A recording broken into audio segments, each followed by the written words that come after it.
He critiques flattened interpretations. What I understand from this is that we often have a polarizing view or a uninformed by scriptural context and the context of who Jesus is. And in this case, that the new heavens and new earth paints a different light upon our entire understanding of where we are going. It's good news. He critiques flattened interpretations to hear what Paul was saying in his own day and what he might say to us. We need three-dimensional readings.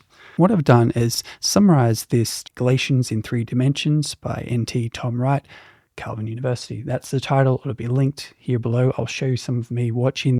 Tom Wright is ordained in the Church of England, which he served as the Bishop of Durham from 2003 to 2010. For the next 10 years, he was professor of New Testament and early Christianity at St. Mary's College at the University of St. Andrews. Galatians has, of course, been central for Protestant Christianity ever since Martin Luther hailed it as the epistolary equivalent of his wife, Katie von Bora. Well, I don't know whether the good Katie ever gave her husband a piece of her mind, but actually Galatians itself ought to tell Brother Martin that, though he got some things right, there were others where he went astray. I'm not getting into that today, but I worry that to this day, the Church's reading of Galatians has flattened the letter out, like someone reducing a cube to a square, or a sphere to a circle. To hear what Paul was saying in his own day, and what he might say to us, we need three-dimensional readings. I assume, by the way, that anyone in a Calvin College audience already knows Galatians by heart, preferably in Greek. But if you're a tad rusty, I hope you've got access to a text to see what I'm talking about. Galatians comes in 3 parts: a long introduction in the first 2 chapters, the core of the argument in the central 2 chapters, and the practical application in the final 2 chapters. You'll find details and bibliography and scholarly discussions in the commentary. Now, many of you will know the swings and roundabouts of modern Pauline scholarship. If you don't, please refer to my 2015 book, Paul and His Recent Interpreters. The classic view saw Jewish teachers telling Galatian converts that they had to keep the Mosaic law in order to be saved. And Paul was saying, no, the law is now set aside, all you've got to do is to believe. Problem 1. Most Jews of Paul's day were not legalists like that. Second, this pushes Paul towards the Marcionite view, contrasting the Old Testament with the New, whereas Paul sees great continuity. Particularly third, it ignores his emphasis on Jesus' followers as the true children of Abraham. Fourth, this traditional view runs into trouble in Galatians 5 and 6, where, despite the previous emphasis against works, Paul here insists on a strict and robust Christian ethic. Fifth, the traditional view has difficulty integrating Galatians with the positive view of the law in Romans.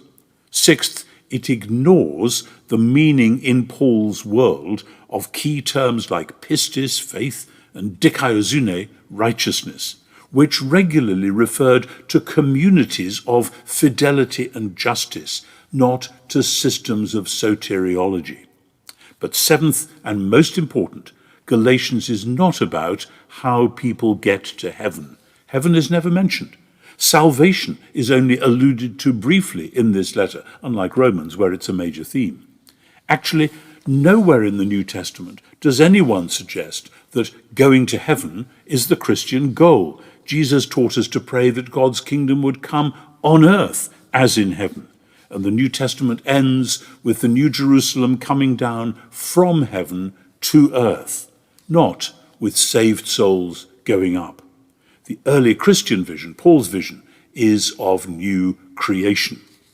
I hope that the respective authors of the content won't have any problem with me using this information to learn and to study and to seek who God is. N.T. Wright is a professor that has had quite a significant recent impact upon my life. His perspective on the new heavens and new earth. The scriptures aren't actually about something metaphysical, going to otherworldly place, but the new heavens and new earth both being made new, and that we are to dwell forever with God because of what Jesus has done. In fact, what Jesus continues to do in our life. That is wonderful good news.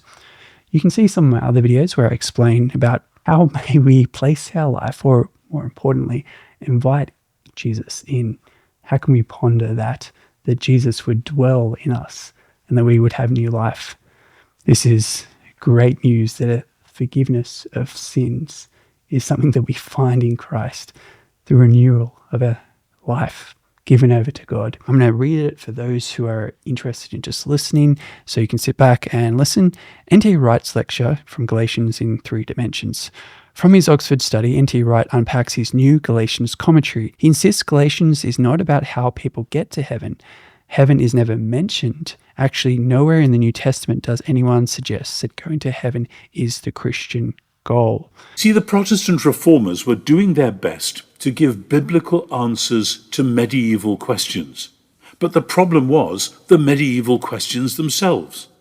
Once you think in the biblical terms of new heavens and new earth, with God's people as the resurrected royal priesthood within this new creation, everything looks different.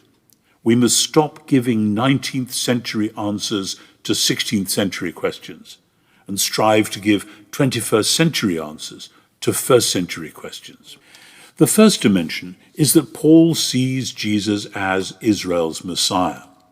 Through Jesus' messianic death and resurrection and the gift of the Spirit, the divine purposes set out in Israel's scriptures are fulfilled, and God's new creation is unveiled. Of course, this ultimately means salvation. Paul speaks in 5:5 about the future hope of righteousness. That's there. And he speaks in 5:21 of some people who will not inherit God's kingdom. There is a future goal, a larger framework. But Galatians isn't about how that works, how people get saved. It is about the church. Not that ecclesiology displaces soteriology, rather it's meant to embody it. If Jesus is Israel's Messiah, this is the point, Paul knows that his hearers are living in a new period of time between the messianic events and the final establishment of God's kingdom on earth as in heaven. But it is precisely the Messiah's death, not somebody else's. In other words, this is the place where Israel's story, however paradoxically, is supposed to land. And the Messiah's people are then called to be the pilot project for the new creation, which was launched with Jesus' resurrection and the gift of God's Spirit. And I'll get to the end of this video to finish up with this thought that maybe when you are tired, when you are weak, we can rest in God, that God will make all things new. What we see around us, the brokenness in us, in what we see in other people that hurts, we can feel free to rest in Jesus, who makes all things new. If you want to watch the rest of the video, it will all be linked below. Bye for now, my friend.